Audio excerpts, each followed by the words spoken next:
want to start by giving all honor, praise, and glory into Yahweh, Bahashem, Yahweh Shai, Bahashem, Rachak Badash, double honors into the elders, apostles, and bishops, GMS Great Millstone, who rule well, teach, and edify, and Shalom. And to you, hopefully, like argument, Hakwa, in this household of faith. My name is Yeshaya. Yahweh is going to do an edifying video going into the fact that, you got to have like a solitude from the world, where we're now in the days, each day going by closer to the Lord's return. It's right around the corner. It's on the doorstep, right? Waiting for that mandate of the RFID microchip. And by the looks of it, reading the prophecies and seeing what's going on, not only here but around the world, we understand that we're in those days. Right? We're in those days to where the Lord's gonna come back, and He's not coming back in the same nature that He, came here in the first place. When He was here in the flesh. The scripture saying Isaiah the 47th chapter, and I believe it's the third verse, it said, "I will not meet thee as a man." The Lord's coming back with fire. Right? The Lord's coming back with fury. He's going to come back on that chariot, and bring, along with His angels, and bring mass destruction. Right? Babylon the Great is going to be laid flat. Israel is going to be laid flat, but it will be rebuilt. But Babylon the Great is going to be a forever memorial with whatever happens to, a people, and chiefly, so like a nation and chiefly a people who stand against the Lord and offend the little ones. Right? Esau, Edom, that wicked man. He served his purpose. It's time for him to end. The scriptures say, Jacob is so like Esau is the end, and Jacob is the beginning that followeth. Right? So, we're waiting for that change in rulership, and Esau is going to be put into captivity. Esau, that lineage going back to the modern day white man. Right? And ultimately, we're foreseeing that. Scriptures even talk about, God, or, raising up against, basically getting courage. You see the Russians, the modern day Gogites, getting in that spirit. Things are kind of, gearing towards that fate of this land. So with all that being said, understanding that we're on we're right around the corner from these prophecies, coming to fruition, right? What you're doing, on your day to day is very important, man. The scriptures say, I believe it's Sirach the 19th chapter, he that contemneth little things shall fall little by little, right? So thinking about who you're hanging around, what you're listening to, what you're watching, what you're doing.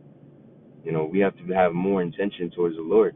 Chiefly myself. Being you gotta examine thyself. So if you're saying this, you should make sure that you're doing it too. And the things that we do are so important. The things we listen to, the things we watch, and also the people we're fucking around, man. The people we're around, right? There's agents, right? There's agents, set to, be around brothers, act like a brother, be around you. The scriptures even say, he is of his own household, which will basically, cause him to fall. Roughly paraphrasing that, it's of your own household, man. That'll be your enemy. Some brothers might be put in a situation where their own mom or their own father, might sell them out. They looking for him. Where's he at? Where's he at? We gotta apprehend this man, because Esau keeping tabs on those sincere men of the Lord. Right? Esau keeping tabs on those men. And that's nothing that hasn't been done already in the past. You get that Jeremiah 20:10. Jeremiah, being thrown in jail, persecuted, hated, defamed. All the different things that happened to him. From him just speaking the truth, coming in the spirit and power of Yahweh Bashem Yahushua in his time. And there's no new thing under the sun. Same way that the prophets have been persecuted in the past times, the same way, we're going to be persecuted, right? And it's going to be intensified here, because this is Jacob's trouble. A time like never before. You get that in Daniel the 12th chapter. We're heading into a time that's terrible. It's going to be very, very terrible, and like a time like never before. You got Esau ordering up guillotines and cracking down, trying to advance their technologies, at the height of the succession, then he shall be brought low.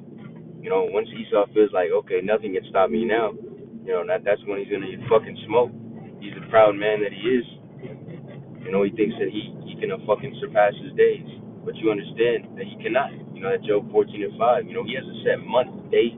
Motherfucker has a set second, to his destruction. Right? The Lord is perfect in his ways. Right? You know. So with all that being said, let me get into this Ecclesiastes, the fifth chapter. So like it's the third chapter. Yeah, the third chapter and the fifth verse. And it says a time to cast away stones and a time to gather stones, a time to embrace and a time to refrain from embracing. Right? So, with that, there's a time that we're gonna, refrain from embracing. Embracing his word. The scriptures say, be users of the word and not, abusers of it. We're not here to fucking enjoy the fatness of this land, that Micah 2 and 10 spirit. We're here for a very, short amount of time, in the Lord's perspective. We're not here to fucking, dance around in la la land and shit. We're here to serve out our judgment, to carry our cross, right? Looking unto Yahweh Shai, the author and finisher of our faith, who, when he was here, he was doing the same thing, you know? So, that being said, are you really going to be trying to enjoy this fucking world for what it is? Especially with the set mind that the kingdom's right around the corner, where we truly get to be happy? That Nahum 1 and 9, affliction shall not rise again. Understanding the fact that you're not even going to get a headache, a back scratch. You don't even need no damn back scratches, man. You ain't going to be itching. Affliction shall not rise again. You ain't gonna have to worry about none of that shit. You ain't gonna have to worry about no fucking credit score, no child support, no fucking foot aches, no back aches, no fucking nothing. No crazy ass fucking wife that's upset over some dumb shit. Nothing like that. We're looking to actually just do our time and get get out of Dodge, man. And understanding that we're headed towards, Jacob's trouble, a time that's very terrible. That precept of like, what was me? What was me? What should I do in that time? The time that we're heading in, is something that you should meditate on and pray on, on the day to day, Lord willing. Because you're gonna need that divine intervention in these days, man, and that's how the elect are gonna be saved. You know, the Lord's gonna save them in a strange way. At Wisdom of Solomon 5, they shall be amazed at the strangeness of their salvation, right? You know, but at the end of the day, there's a time to embrace and there's a time to refrain from embracing, man. And then it all starts now, in the ways that you think, in the ways that you do. It's been in the spirit of the elders, you know, of GMS, beginning with Apostle Torah on down, pushing health, healthfulness and mindfulness. Be mindful what you're consuming. Watch your fucking health. Don't be sucking on no damn ice creams and sodas and this and that. Try to refrain from those things. And wane off of them.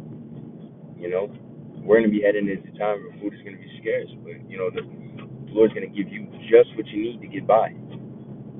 Just what you need, man. Isaiah 65 and 13, my servant shall eat, but they shall be hungry. My servant shall drink, but they shall thirst. If we paraphrase it. So in that day, we'll have, the Lord at our back, watching it over us and helping us go through it. But it's not gonna be no light time. Like even in Isaiah 4 and 1, you're gonna have 7 women cling unto one man. Like, yeah, oh snap, you complete 7 really meaning completion. So you might have 2, you might have 10, you might have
have like this happen and that happen, you know? So at the end of the day, it's all through the spirit. You know, we gotta stay clean unto the Lord, Yahweh Shem Yahweh Shai, in that day. It's like I just gotta cut my video off in the middle of it. But I'm gonna finish off with Revelation 3 and 10. So like let me merge real quick.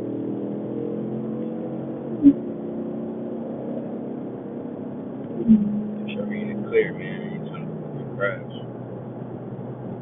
Revelation 3 verse 10.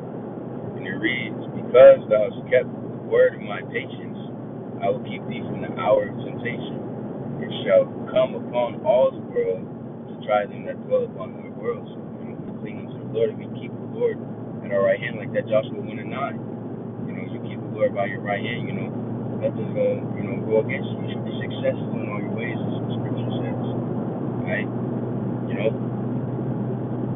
So at the end of the day, man, we're keeping our patience.